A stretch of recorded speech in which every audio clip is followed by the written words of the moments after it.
Okay. So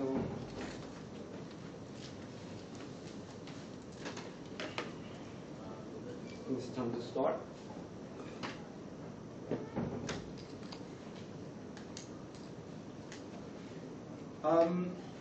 So what I'm going to do now is to just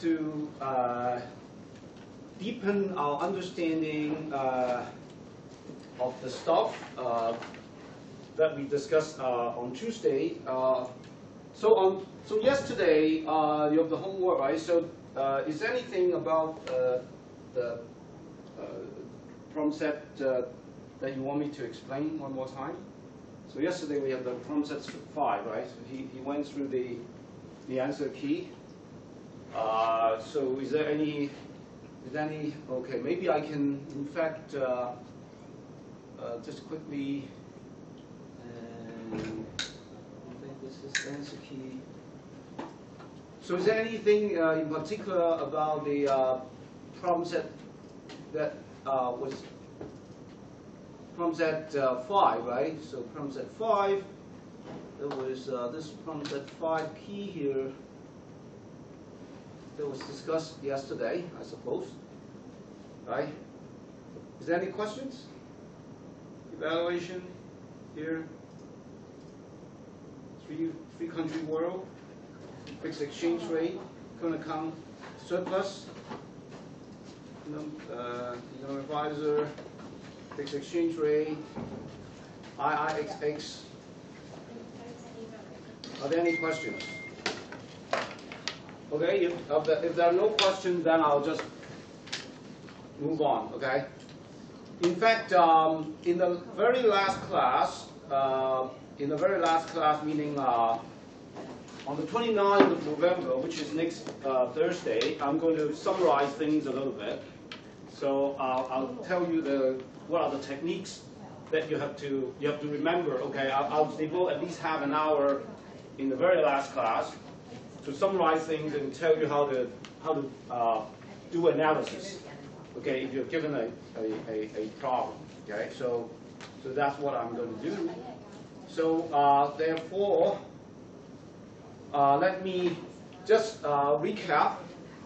The Bretton Woods system, in order to address the trilemma, had adopted policies that actually tend to restrict the flow of the private flow of financial assets, so that you have some sort of capital control in some sense, some restriction of capital mobility, so that you are able to, they're able to have some autonomy in monetary policy, right? Because fixed exchange rate is already a goal that is achieved, but then you need to have then you have the trade-off between capital mobility and monetary autonomy. So that's why the Bretton Woods system designers actually try to restrict capital flow, so to restrict capital mobility, so that you have a little bit of monetary autonomy. So that is the idea, and then as a result, monetary policy may be actually less effective because of fixed exchange rate, because of the trilemma. It's not very effective. So the principal tool for internal balance was fiscal policy. That's why we have this internal balance diagram, right? So mostly it's fiscal policy. That is the design of the Bretton Woods system. And to address the internal balance issue, because monetary policy would not be very effective, even though it may still have some effect, but not very effective, they allow borrowing from the IMF for short-term balance of payments needs. So, for example, if a country needs to increase fiscal spending to stimulate the economy. But you know that increase in fiscal spending will actually lead to appreciation of the currency, which actually would worsen your capital account. If you worsen your capital account, then you may have a balance of payment problem.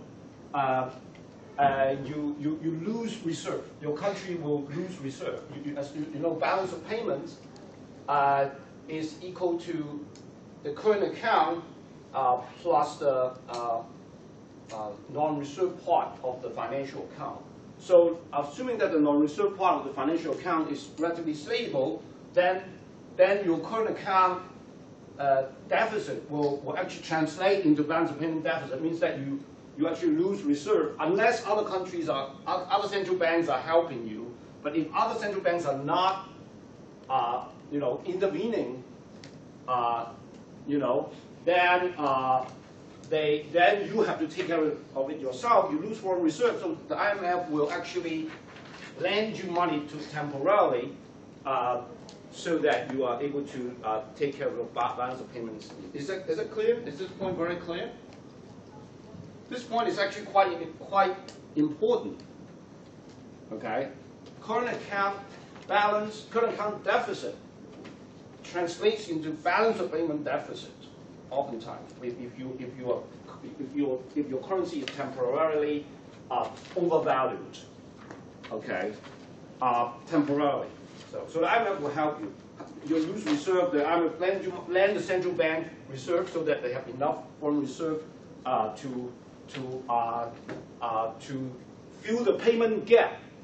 Fill the payment gap. So let's go back to our first chapter, second chapter actually, about this balance of payments account, right? So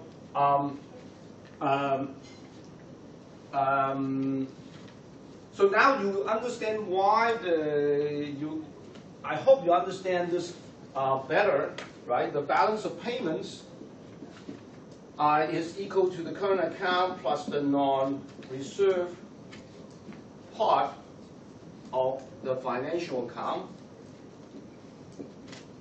plus the capital account, which we usually don't, it's very small, and then you have statistical discrepancy. So this is assuming also very small, or you cannot change it. So if this part is somewhat also controlled, right? This part is supposed to be sort of make it again small according to the Bretton Woods system. You want to restrict the flow of this part. So whenever you have current account deficit, it also, well, if these things are relatively constant, see, this is deficit, this also deficit. What do you mean by deficit here? Do you remember? This deficit means actually, if other central banks don't do anything, you actually lose reserve. You lose reserve if you have current account deficit temporarily. You lose reserve. The IMF will lend you money so that you can still continue to maintain that fixed exchange rate. Okay, so you can pay. But if you cannot pay, then if you don't have any reserve, then your exchange rate cannot be maintained at that fixed level. You have a fundamental disequilibrium, we call it. You see? So in other words, if you lose reserve, if you don't have enough reserve, right? You need to sell reserve and buy your own currency. If your currency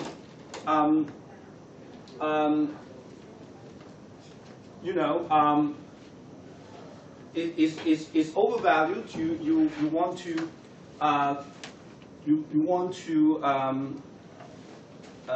let's see. So right, if your currency is undervalued, I should say, is undervalued. So you have to. Let me try to think about this. So you need to the IMF will lend you lend the central bank so that they have more reserve. Okay, and they so they can pay at that exchange rate, at that fixed exchange rate. They are able to fill the payment gap. This is actually the payment gap that you have to fill. Okay, so you need to have enough reserve. Otherwise, your currency cannot be maintained at a fixed level. So that is temporarily. They will lend you money. But if that's a fundamental disequilibrium, if year after year you have the current account deficit, then you have a fundamental disequilibrium because you keep losing reserves year after year. Then the IMF will say, well, you're having deficit. That means that your currency is overvalued. You better devalue your currency. Okay, they allow you to devalue the currency. But this is infrequent. Okay, infrequent devaluation. Okay? So that is the thing. So as you know, devaluation is actually equivalent to increase in money supply. It's a one-time increase in money supply. Okay. So again, let me just go through this very quickly again. So domestic absorption A, right? And then your output, in equilibrium, your output is equal to the aggregate demand. Aggregate demand is C plus I plus G plus export minus import, and we define A as C plus I plus G. So why? Because it's called absorption. Absorption actually means it's the domestic spending. Okay, domestic spending.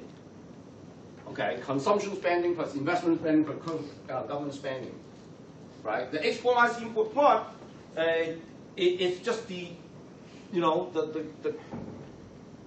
current account part, which is not it is the other part. Okay, the external part. That's the external part. So the idea of defining such a term called absorption is that because absorption is the total amount of spending by the domestic citizens. Okay, and if that's high, if A is higher, that means that you also will import more goods, because the total amount of spending by domestic citizens, part of this total amount of spending will be on home-produced goods, but part of it will be on foreign-produced goods. You see, when A increases, it will increase, the demand for home-produced goods, but also increase the demand for foreign-produced goods. Part of it, right? Part of it. So part of the absorption will be on home-produced goods, and part of the absorption will be on foreign-produced goods. So that's why I have the AD and AF. Okay, absorption. The part of absorption that is spent on domestic produced goods, and then AF is the part of absorption that's spent on foreign produced goods. And in fact, import is exactly equal to AF. In fact, right? Because it is precisely, it's just a definition. It's just two different ways of defining the same thing, basically, right? Your import is precisely the part of absorption that you buy from foreigners. You see, that are foreign produced, right? If you assume that any increase in A will increase AF, any increase in absorption will increase the amount of absorption that is imported, then and assume this is a constant to make the analysis easy. So if this is a constant, right? So whenever you increase the absorption, part of the increase in absorption will be from imported goods, and part of it on domestically produced goods, right? So that's there. So under producer currency pricing, now I introduced this word called producer currency pricing. Actually, I talked about it, but I just want to be more rigorous. So producer currency pricing means exports are invoiced in exporter's currency, which we have been assuming all the time. I didn't emphasize it, but we have been assuming that all the time in our course. which is called producer currency pricing. In other words, as I said, when Japan, when a Japanese company like Toyota sells its car in Hong Kong, it will price at a Hong Kong price, of course, but that, if it uses producer currency pricing, in fact, behind it is really the yen. It wants to get a yen price for its Toyota, but you know, the Hong Kong price is really just multiplying that yen price by the exchange rate. So when the exchange rate fluctuates, it will also, the Hong Kong price will also fluctuate, even though the Japanese price will remain the same, right? So if they do practice producer currency pricing, that is what is going to happen. If there is 100% complete pass-through, if there's complete pass-through, that will. So we assume that all the time, and as a result, the current account would be, you know, just slightly different. You know, in a previous chapter, we assumed that this is y minus t, but now we change it to a, which is in fact more general. In fact, it is more general actually, because indeed you should be, you know, both the investment, both the consumption, investment in government purposes, all these, part of these things would be imported, you know, not just consumption good, not just in consumption, but also investment in government goods will also be imported. So this is a more general thing. And if the Marshall-Lerner condition is satisfied, then this must be positive, right? So that's why we kind of get this. We get this. Again, this is a positive effect, and this is a negative effect, but this effect is going to dominate this, again, because when there's an increase in A, you know, part of the increase in A must fall in the increase in AF, which means an increase in IM. So, but it's only part of it. The other part is increase in AD. When A increases, there's an increase in AD, which means that, you know, that the overall effect of an increase in A must be positive, you know, just like before. Does it make sense?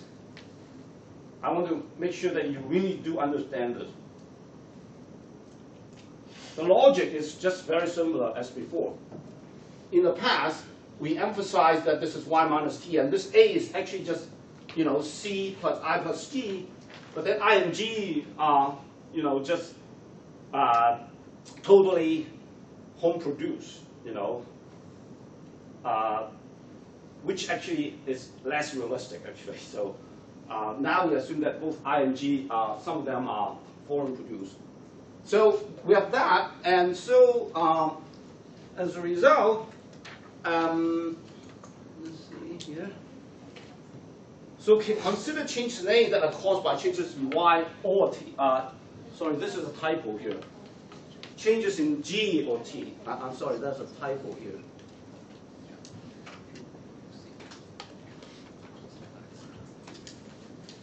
G or T. So either, so in other words, either G increases or T decreases, they will increase A, right? When A increases or G decreases, it will increase A. So G decrease or D decrease would lead to A increase. So just consider this kind of fiscal policy, because this is the relevant policy that we think about under the Bretton Woods, right?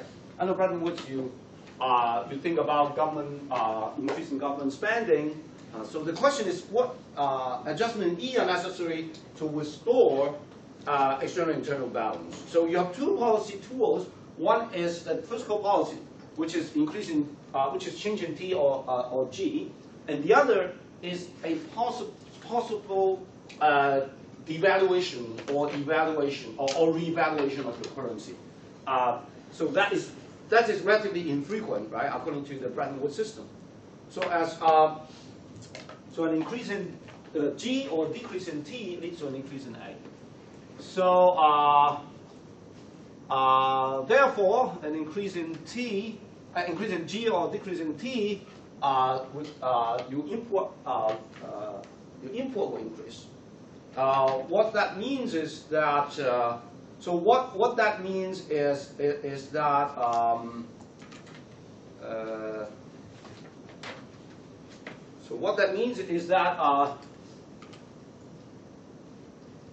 here, right? If G increases, then A will increase, right? But for the same E, if G increases, A will increase. But when A increases, import will increase, and therefore export will decrease. Therefore, this is a negative sign. Increase in A will lead to a reduction in X, where X is the current. Reduction in the current account. Okay, so that's why we have. So that's why this current account is a function of this, and this is a positive sign, and this is a negative sign. So this is current account. Okay, so we have a current account equation, and we have a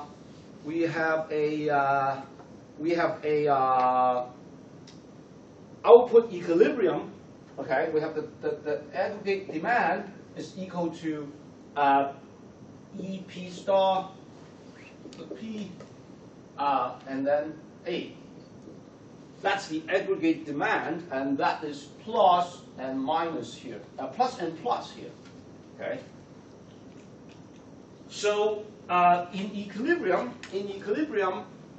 this has to be equal to Y, of course, in the output market equilibrium.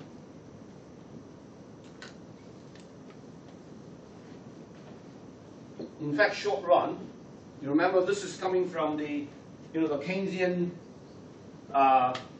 In the previous chapter we talked about, right? The short run output market equilibrium will mean that the output must be equal to aggregate demand. Okay. This is the current account. Now, the II curve says that there is a internal balance. So what it means is that the Y is equal to YF. That's the internal balance. So which also means that that the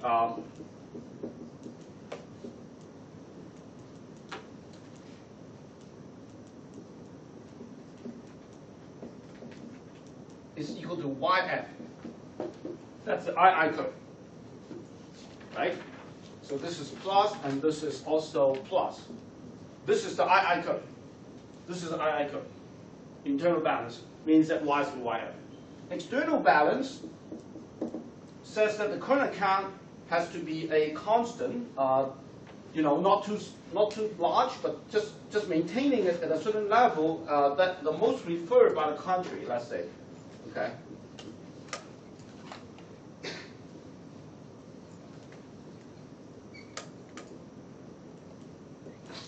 So this one would say current account as a function of EP star over P and A. This has to be a certain constant. It's basically just a constant, a small constant. It can be positive, negative, or even zero. So it's just to fix idea, it cannot be, large in magnitude, because that's not desirable. Okay. So this is the XX curve. Now this pins down. This therefore pins down the downward sloping the property, right? Because G, we already said that this will affect this thing. So as a result, we have the XX curve being upward sloping, and then II curve downward sloping, right? Because this is plus and this is minus, right? So if if A increases, then the left-hand side will decrease. Then E had better increase, right? So A increases, then E should also increase to keep X unchanged. And so therefore the X curve has to be upward sloping in the AE space. Okay? Similarly here, the II curve has to be downward sloping because when E is too high, when E is larger, then your the left-hand side is larger, then A had better decrease to make this constant. So when this is too high, when this is high, means that your exporting, your current account has improved. So you're overheating your economy. So you have to reduce the government spending to cool down the economy, okay, to sort of to get the internal balance. So here, when A is let's say too high, when A is too high, the left-hand side will be small. That is because the current account, you import too much. Your current account worsen when you aggregate your A increases. Then you have better devalue your currency so that E increases, so that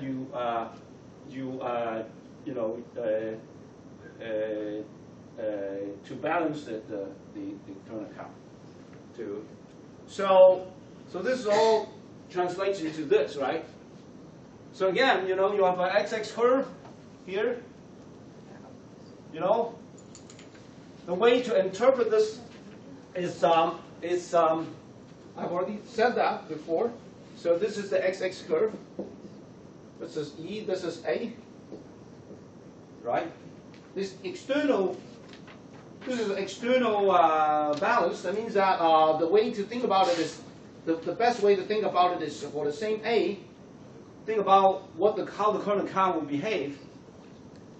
Obviously, the current account will be better here compared with this, right? For the same A, because your exchange rate is more.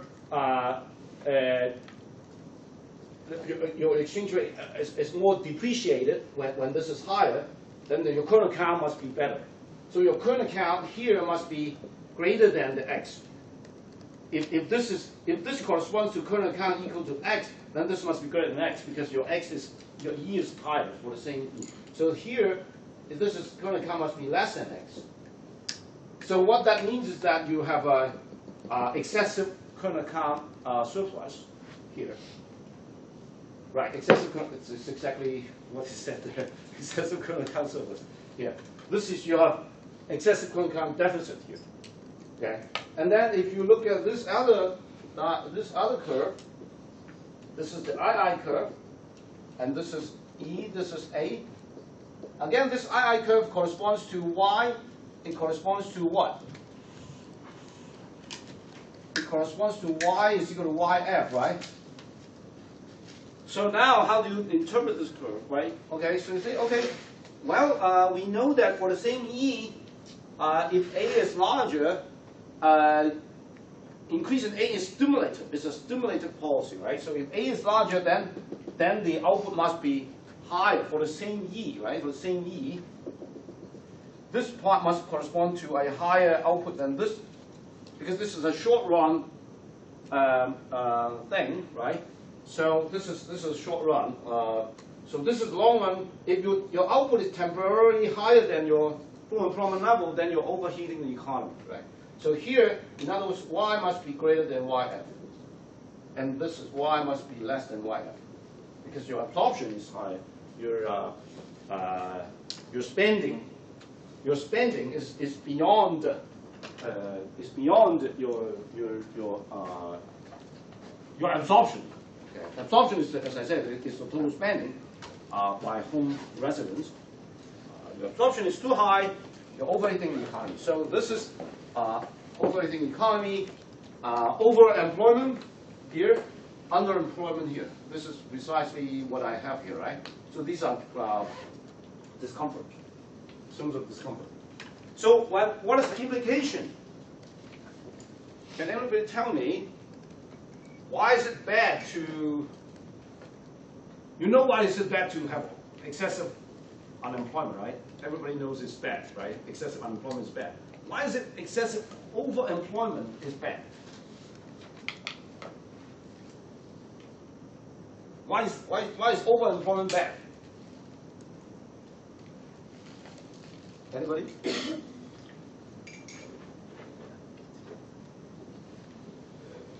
might be really high.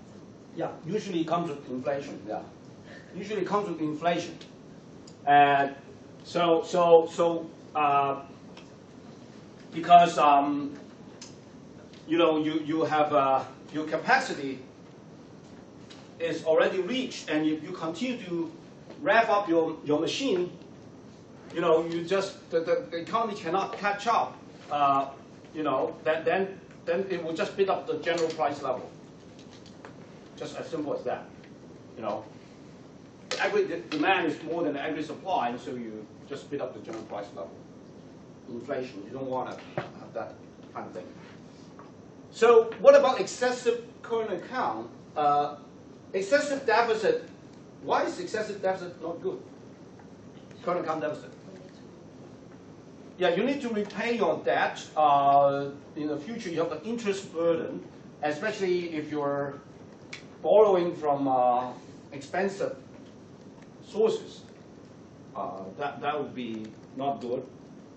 Which doesn't mean that current account deficit is necessarily bad, but excessive deficit is not good.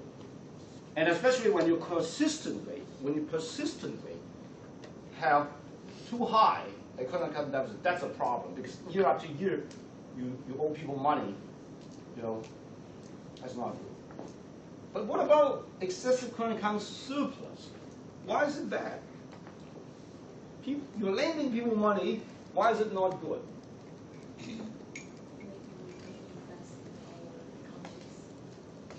Yeah, that's right. That's what. Yeah, that's right. So if you're lending people money, well, it really depends on what is the lending, who do you lend to, and what is the return of the lending, I guess.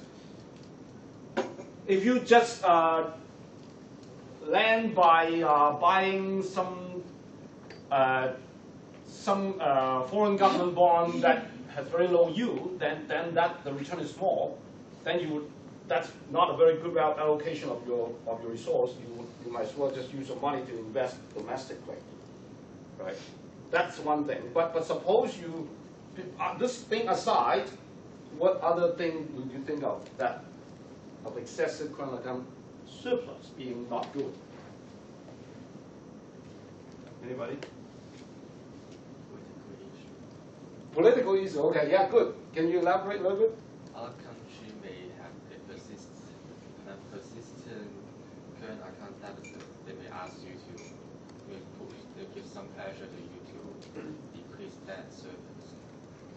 Right. You're running. Okay. So why do you give you pressure? Why is it not? Why are they unhappy? I think that you're stealing money from them. You're repeating Donald Trump's. I think that this is a very good example, because this is precisely what's happening now. That China has been running current account surplus for many years and very large, and then the other side, well, there are many countries out there, but one of the largest one is the U.S. is complaining, and they're saying that you're stealing money from them because you're sort of keep selling things to them, right? You're sort of stealing my business, right? And that gives you political problem. You know, that is precisely what's happening to China now. So China has not been able to maintain external balance for many years, unfortunately, after it entered WTO. Especially in the year, I think around 2007, China's current account surplus reached to about 10% of the GDP, which is really, really large for a country like China, because it's so large by itself. So now it's much smaller now. Now it's just maybe 2% of GDP. It's still the surplus, but much smaller. But, well, it has already happening. But in the case of China-US, the US cares not just about China's overall current account surplus. It cares about the bilateral surplus, which is actually kind of hard to address, you know, because it may be because of a comparative advantage. I mean, it is perfectly normal, actually, for two countries' bilateral trade relationship to be characterized by bilateral imbalance for many years. It's actually natural and nothing abnormal about that. Because you can run bilateral deficit with country A, but you have one bilateral surplus with country B, and then overall your current account is balanced. It's totally possible. I mean, the US could do that. The US could have a current account deficit with China, but it could run current account surplus with, I don't know, Japan or with Europe. It could if it disciplined itself, but it doesn't. So that's the US problems. The overall surplus is the US problem, right? But you cannot blame just one trading partner and say the bilateral relationship is unbalanced, because bilaterally, trade imbalance is actually often determined by comparative advantage, which is hard to change, and there's nothing abnormal about it. As long as your overall balance, current account is balanced, that's fine. That's the most important thing. So, okay, is it clear now? Right. So, okay, so I think we have already done this in the homework, so I don't need to go through this anymore, right? I want to sort of say one more thing. This diagram, you can say that this diagram is a diagram that can be used to analyze a situation under the Bretton Woods system, where you can have a combination of fiscal policy plus devaluation or revaluation. But you can also actually analyze, use this to analyze even a floating exchange rate system, because in this case, if this is really a floating, this is a particular country, of course, right? This is a particular country. If the country is at 0.2, this is not desirable, right? At 0.2, because what that means is that you have a current account deficit, but then you also have a unemployment at this point. So it's not good. So you want to get to 0.1, where A is higher, and also the exchange rate would be the exchange value would be lower. You could do this by government spending, increasing government spending, plus an increase in money supply. See, by the central bank can actually buy foreign reserve. Can buy foreign reserve, and money supply will increase, and it will depreciate the currency. So it can be achieved, from 0.2 to 0.1 can be achieved by an increase in T and an increase in money supply under floating exchange rate, okay, through the central bank buying foreign reserve. Does it make sense? Is that clear? I want you to be very clear about this. Okay? All right? Very good. So, right. But then the Bretton Woods system suffered a number of things.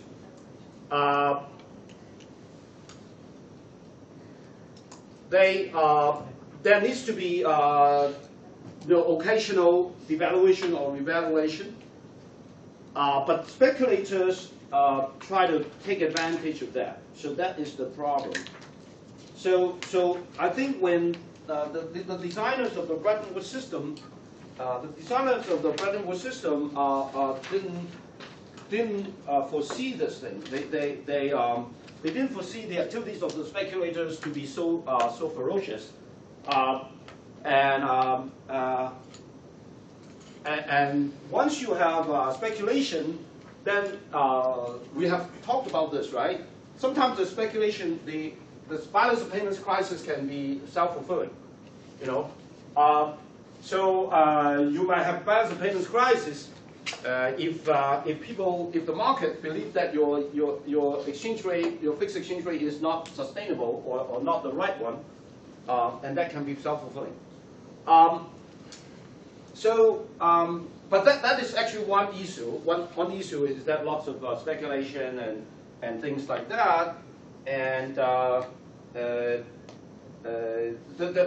restriction on financial flow was also a problem because it's very hard to restrict the financial flow. Actually, theoretically you could do this by capital control, but there are lots of channels to bypass this. There are lots of loopholes to bypass the capital control. So as a result, the capital mobility becomes higher and higher.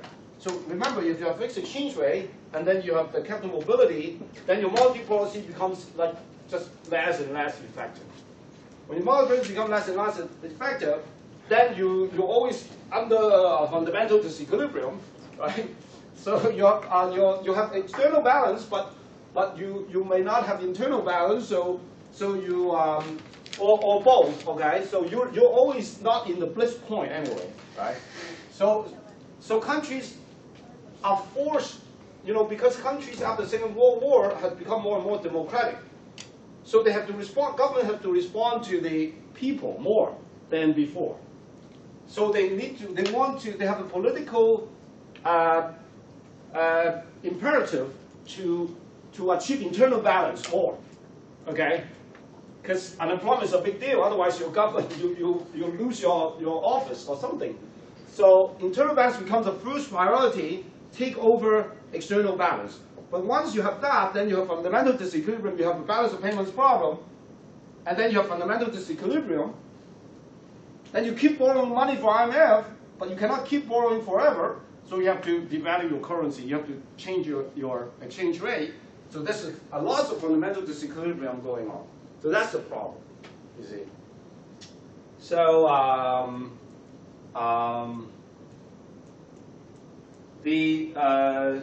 I think that the main problem in this case is that you really it's really hard to achieve that bliss point, internal and external balance, and that's the problem with fixed exchange rate. That's the problem with fixed exchange rate. Yeah. Okay. But if it's a flexible exchange rate, then actually you can achieve both. You see, because you can keep, you can use your monetary policy and your fiscal policy at the same time. You have two policy tools. You can get to that bliss point. I call it the bliss point. If you're at point 2, you want to go to point 1.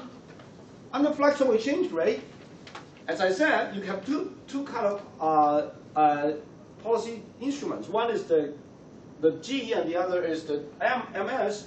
You can go from 2 to 1, and there is also no speculative attack as well either, because under a flexible exchange rate, you're not committed to any exchange rate. So the speculators will not be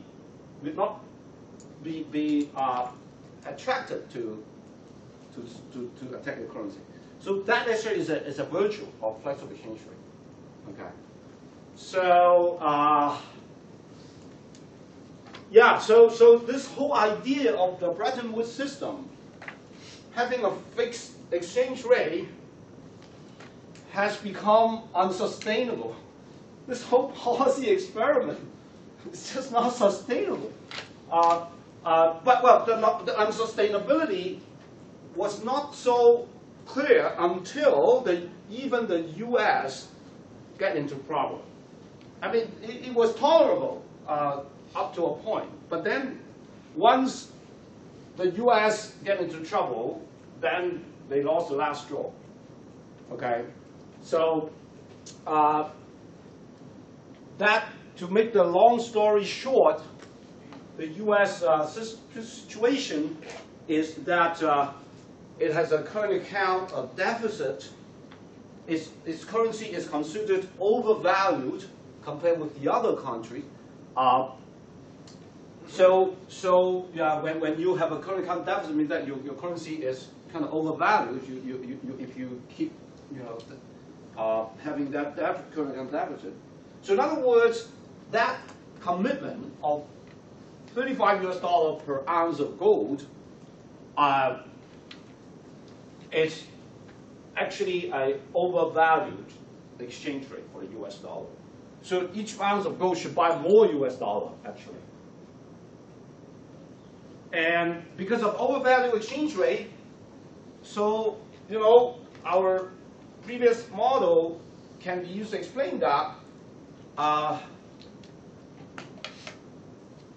That is not sustainable, and there is a fundamental disequilibrium. There's a fundamental disequilibrium in the exchange rate of $35 to 1 ounce of gold. So, so as a result, people try to fix it. Okay.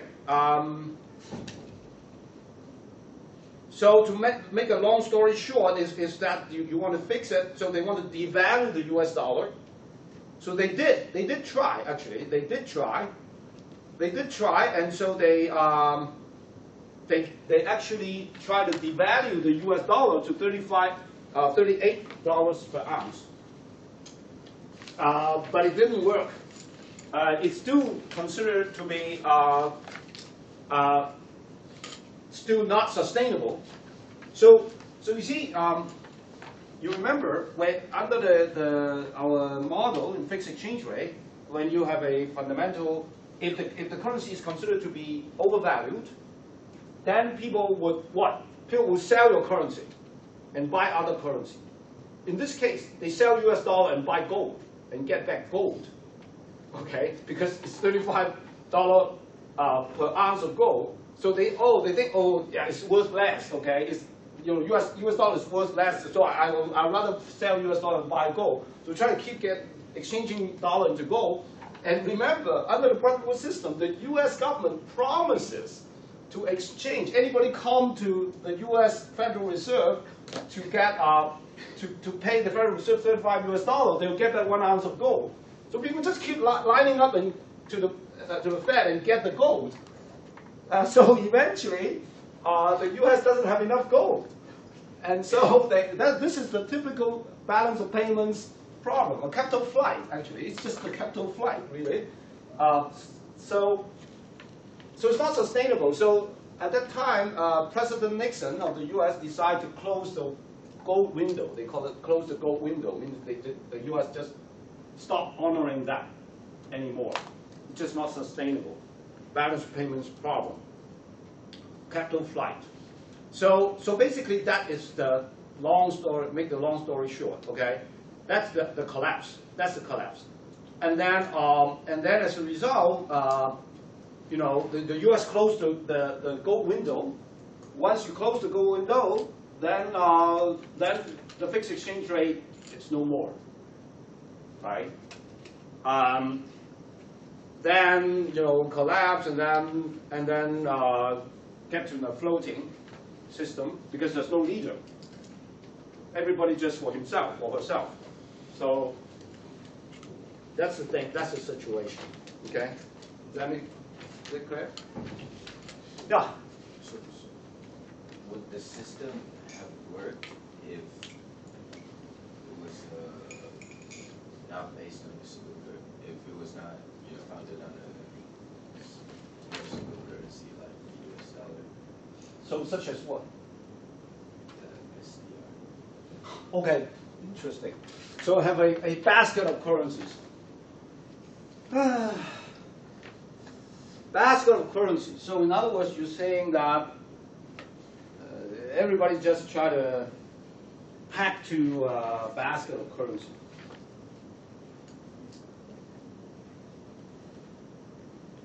It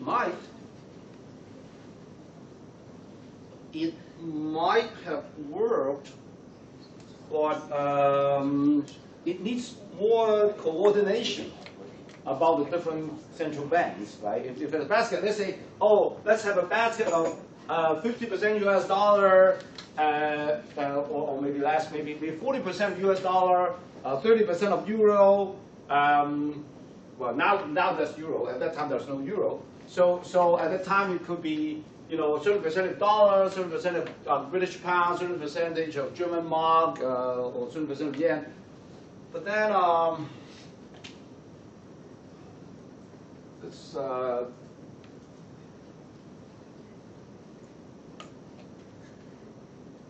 it might.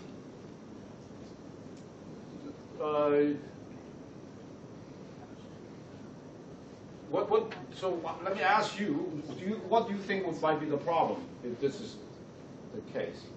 If all countries try to pack to a basket of currency, is there any problem with that? Definition of the composition. Well, they can argue about the composition, but they eventually can settle. Eventually, I think they will be able to agree on a composition. So suppose they are able to agree on a composition. But then, okay, that may solve the problem of only one, the case of the U.S. The case of the U.S. Closing the gold window, that would not happen. But then we still have the similar problem about the internal external balance. Once you have a fixed exchange rate, you cannot easily achieve both balances. If you fix your exchange rate, you lose your monetary autonomy, because countries very much want to achieve internal balance. So they usually would pay less attention to the external balance if it's much harder to do it. Because you need to have frequent revaluation and devaluation under what you suggested. You still need to have that. You still need to have a frequent revaluation or devaluation, right? But that is also a problem. That's also a problem with the Bretton Woods system, you see? Because that's a speculative attack, you know? You have this, once you have a fixed exchange rate, and then the market sort of think that your currency is overvalued or undervalued, they'll just attack it. So there's lots such kind of attack going on, actually. Yeah, that's also a problem with that system. So it's hard. Fixed exchange rates is hard to sustain, actually. It's hard to sustain. Yeah. Okay. So what are the floating, the virtual floating exchange? People begin after 1973. People begin to talk about what about maybe floating exchange rate is actually not that bad after all. In fact, according to what I just told you, it sounds like it's not bad, right? Floating exchange rate, you can achieve internal and external balance at the same time if you want. And there's also a number of other virtues. So people say, okay, first of all, you have monetary autonomy, which is obvious. And then the second one is what we call automatic stabilizer. Because, what we call automatic stabilizer is that when you have negative shock, right? If you have demand shock, if it's a negative demand shock on your economy, it will shift the DD curve to the left, and as a result, your currency will actually depreciate. If your currency depreciates, it actually helps you to cushion against negative demand shock. Because it will, when you depreciate, it will help your current account, help you to improve.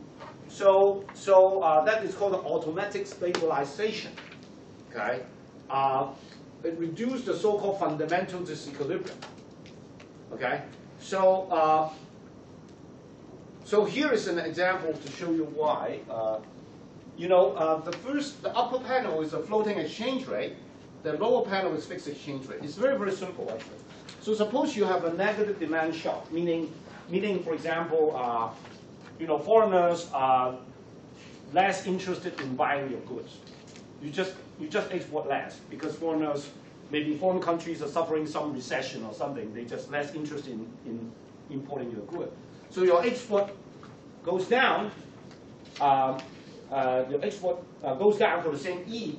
So the D curve shifts to the left.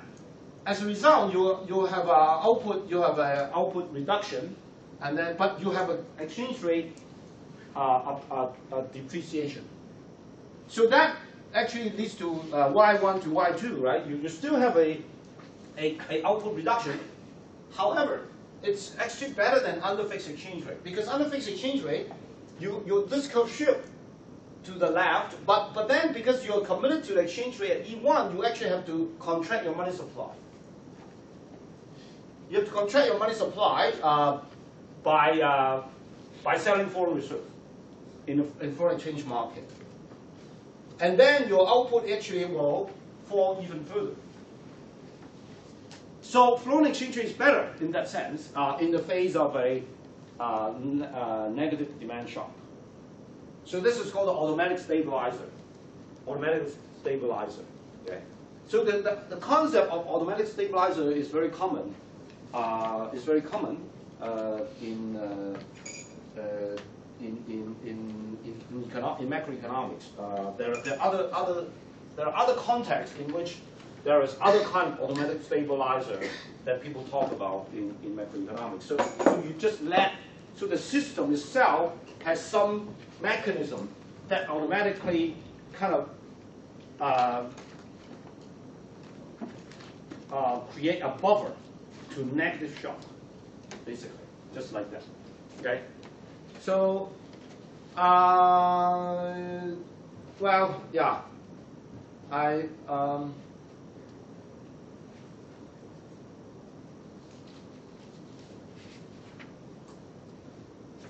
so under fixed exchange rate, you will have a fundamental. If you have a fundamental disequilibrium, this can lead to speculative attack. But under flexible exchange rate, there's no risk of speculative attack, as I said. Okay, so the situation is more stable, right? Especially if the fall of export demand is permanent. Okay, permanent. Well, why would that be a permanent fall in export demand? Well, it could be that the economy is really not well managed, so that goods, the export sector is not doing well, on a permanent basis. So that is that thing is a problem. So the second is that the third case for well, yeah. So the third reason. So just now we said it's an automatic stabilizer, right? And then I said the first advantage is monetary autonomy. Second is automatic stabilizer. The third one is that it can prevent speculative attack in some cases, as I said, because your currency is flexible. You're not committed to any exchange rate, so it's hard to speculate against your currency. So these three things. And finally, it's the symmetry thing. Symmetry, because under floating exchange rate, presumably is symmetric. Presumably, because there is no designated reserve currency anymore. And everybody can just float the currency, right? These four things are supposed to be the advantages of flexible exchange rate, right? Supposed to be. But how well is it performing in reality? Well, I can tell you that there are lots of problems. I'm not going to go through this. It's all in a book. I just want to say that to summarize, monetary autonomy, yes. Symmetry, no. Automatic stabilizer, yes. So the problem is the symmetry thing is not realized because, as I said, the U.S. dollar has already got the first mover advantage. The U.S. dollar is already dominating the system. It's entrenched. Its advantage is already entrenched. So it becomes the de facto reserve currency because it's used everywhere. It's well accepted everywhere. Used as a unit of account, medium of exchange, as investment currency, reserve currency already. So everybody just refers to US dollar as the benchmark, and they want to peg to it. If you deviate from it, you have a problem. Okay. people think that your currency is devalued, or if you deviate from it, it is just not not desirable for most cases. So that is the problem. That is the thing.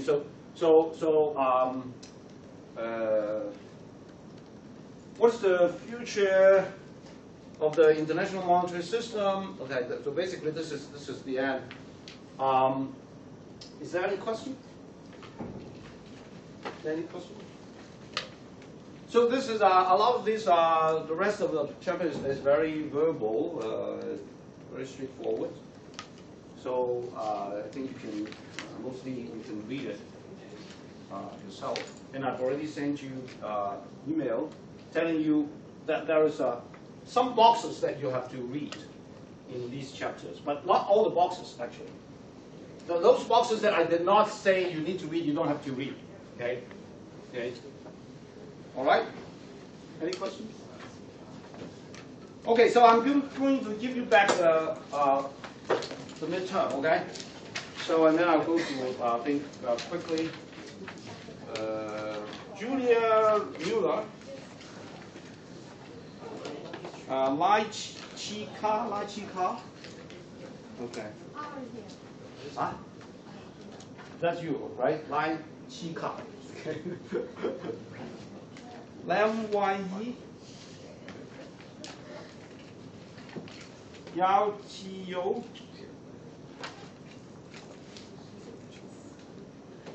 Wang Chen. Lang Pak Hin. Xiao Mei Ji. Huang Yiwen. Choi Dae-ho.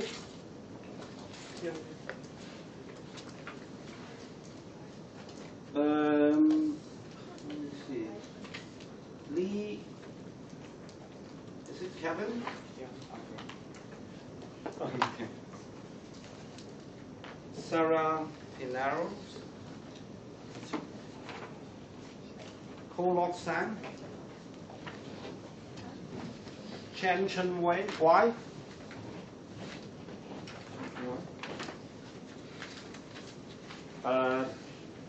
Raymond Cho Min Lei. Su Bin O.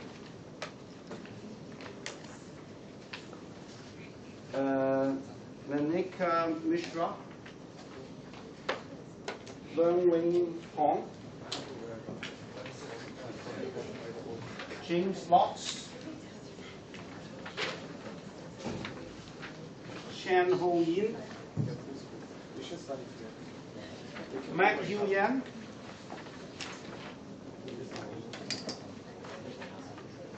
Tiffany Wong.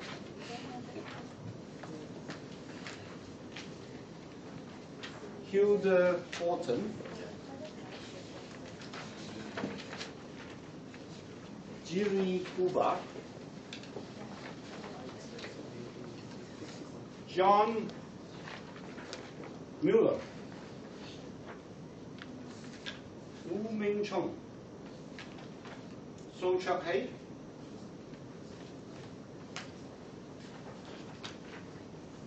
Ho Ting Yi.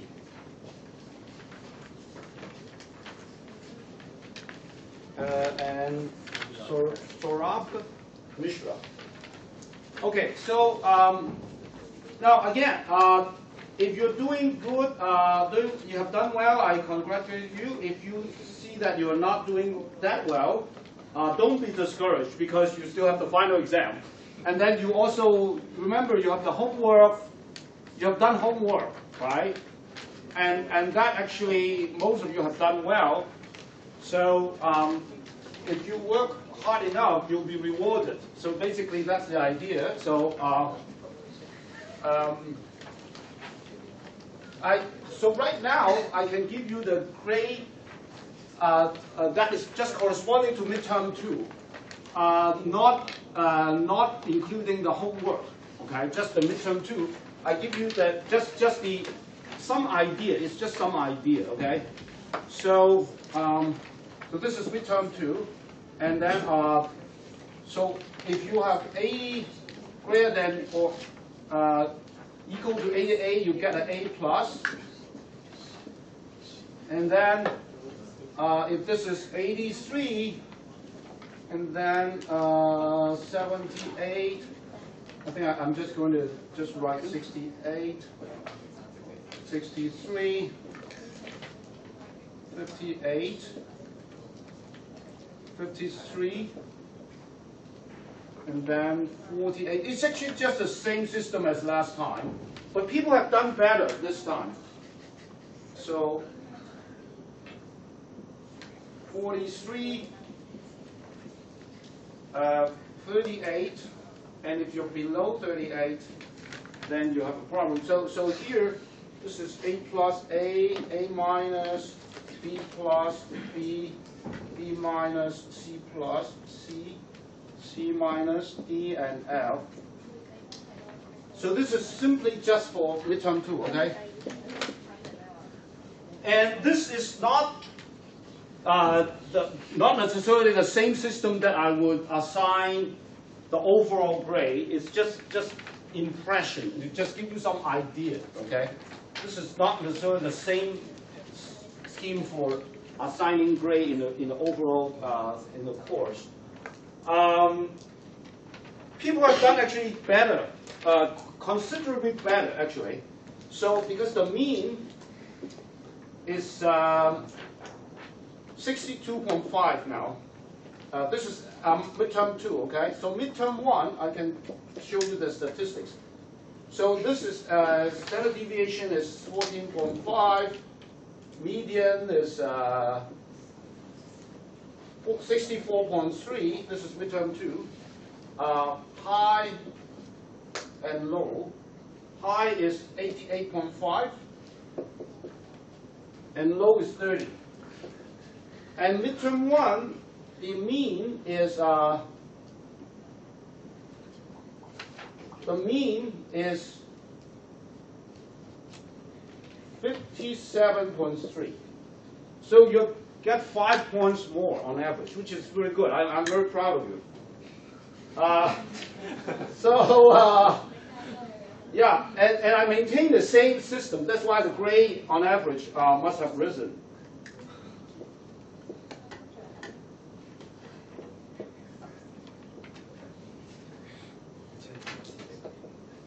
So this is the comparison.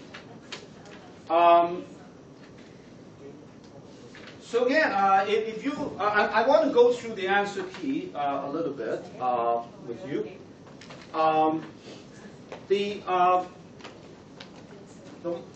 Okay, I wish I could do it more efficiently.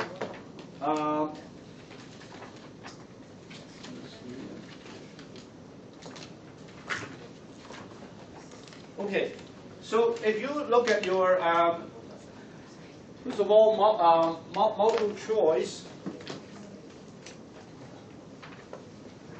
I could actually do it more efficiently.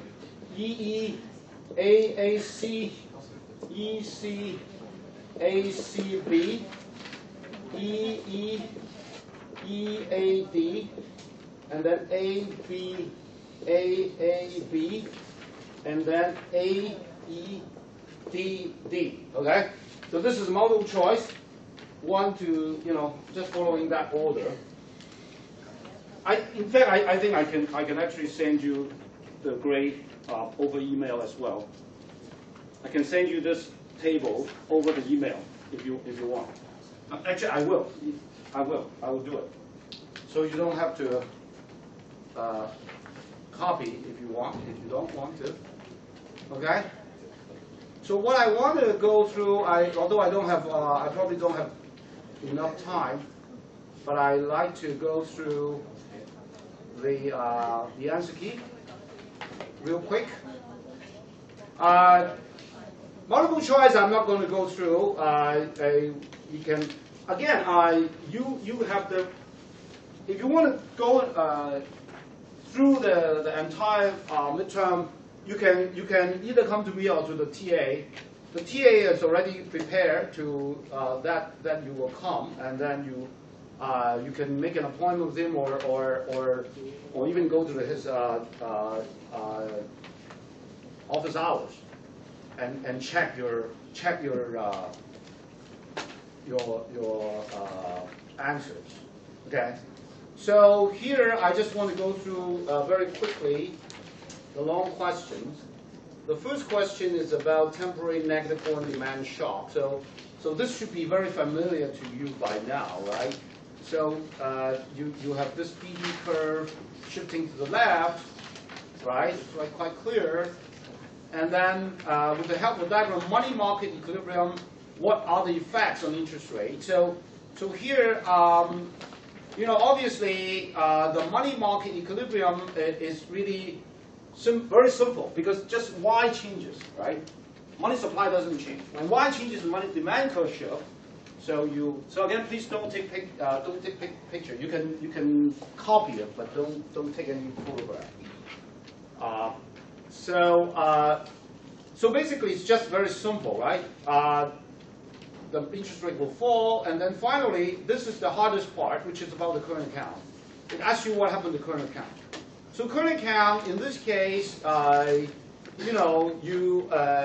because of the marginal propensity to consume is less than 1, so the current account will fall. It's very simple, because your Y falls, right? When your Y falls, the first line is very simple, and the second line is the crucial thing. Your delta Y is equal to delta C and delta CA, but delta C must be less than delta Y, because the marginal propensity to consume is less than 1. So once you realize that, then the rest of the argument just goes. It's very simple. Very simple.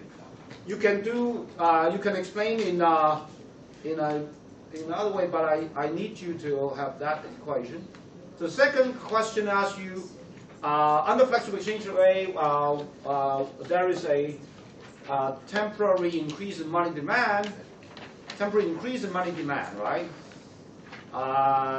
So with the help of DDA diagram, explain how normal exchange rate. So temporary increase in money demand function, and then it asks you explain price, real money balance, interest rate, and justify why the curve shift. So here, temporary increase in money demand in a DDA, that you always start with the DDA diagram now. Okay, you always start with the DDA diagram, and you temporary increase in money demand will shift the A curve temporarily. It will. So temporary increase in money demand function shifted this. You should justify why, right? So basically, what it says is that for the same Y, now your E is lower. See?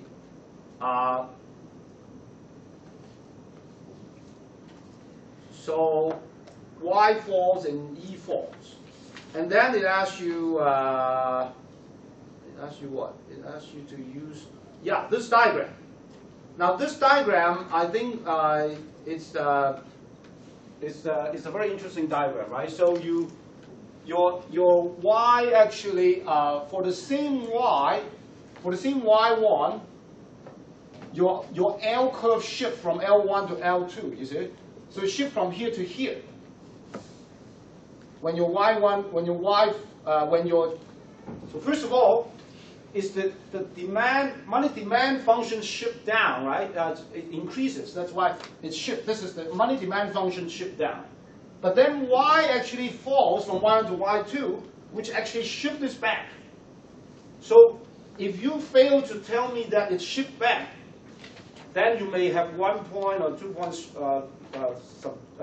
deducted. But then you also have to say that this, even though it shifts back, it doesn't shift all the way back. It doesn't overshoot. It does not shift all the way to here. The reason is because E has fallen. We know that E has fallen, you see? E has fallen. Okay? So that is the final position. So as a result, your interest rate must have increased. your interest assets increase, your money balance is unchanged because it's just like here. There is, this is a short run. It's a temporary. Whenever it's temporary, there's no long run. So money balance, real money balance is unchanged. So it's like that. It's actually quite easy once you understand it, right? Is there any question? All right. So that is it. That is it actually. Very simple. And then we talk about the next one is suppose we start from a steady state where the home money growth rate is a positive constant while foreign money growth is 0. And then at time 0, the home government announces that it will immediately reduce the growth rate of money to another positive and constant y. So growth rate of money reduces from x to y, where y is less than x. And then suppose the foreign normal interest rates are. So explain the sketch of long-run trajectory, first of all. Now I already give you the hint that according to the model, in order for the money market to be equilibrium, the price level must fall immediately. I already give you that hint.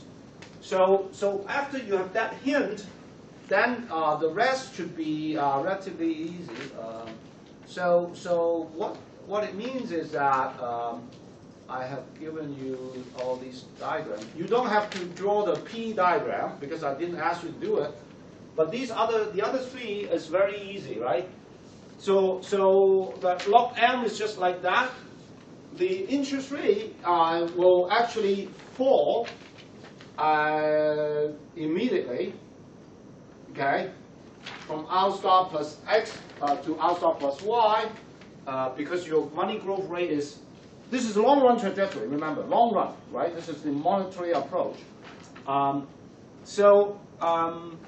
then this is like that. The E will be like you fall, but then you will grow afterwards. The E will fall because of, yeah, I think that fall in E needs a little bit of explanation.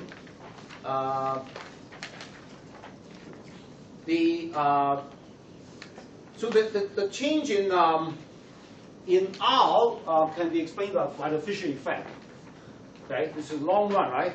So the Fisher effect tells you that the nominal interest rate is equal to the real interest rate plus the rate of inflation, and the rate of inflation is just the rate of growth of money supply. And the real interest rate is just R star, right? Because the foreign country interest rate is just your real interest rate. So that, and then the E.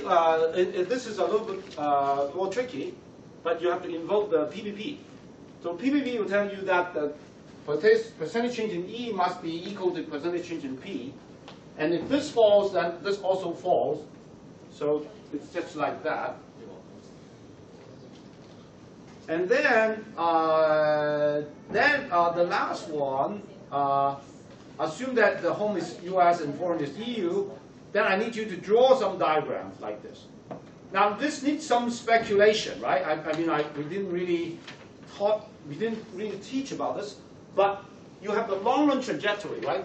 Those lines are long-run trajectory, but then this solid, thick lines is the speculative, well, we speculate that this is going to be the path when P is actually sticky. When P is sticky. Because that will be gradual, right? It will gradually get to the new steady state, but in the meantime, the P is going to adjust slowly. So first of all, just speculate about the P. The P should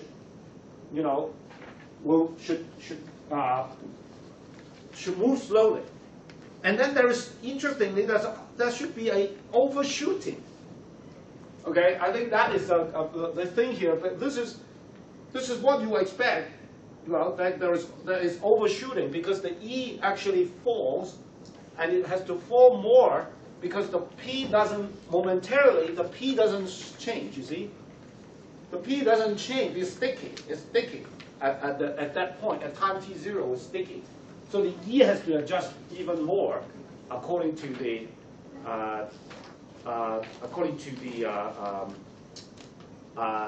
overshooting thing. The R also will also move slowly because the P actually moves slowly. As P slowly adjusts to long run level, the R will also slowly. This is because of the money market. What happens in the money market? You see. So basically, that's all. If you need more detailed explanation, you're welcome to either come to me or to the TA. Yeah. Any questions? Any questions? No questions? Okay. So yeah, I promise you, if you work hard enough, you'll be rewarded. Okay, that's my promise. Okay. You still have the final exam there, and the final exam, you definitely have enough time in the final exam. Definitely. No doubt about it. Because the final exam, you have 3 hours, but then the number of questions is probably just 50% more than the midterm. Normally, it's just like that. Okay. So if you have any difficulty, just come and talk to us. Okay. All right. Any questions? Oh, sorry. Sign-up sheet, attendance sign-up sheet. It's here. So please come and sign it. Yeah, this is attendance sign-up, please. Here. Actually works in the last day. Like. Okay. Yes. Yeah. But actually, like. Yes. I would like B. Oh. I would like B or B minus. Oh, okay. It's the TA. It's the same. The TA somehow. Oh, I don't know why. Then. Can you give this back to me? Okay. I can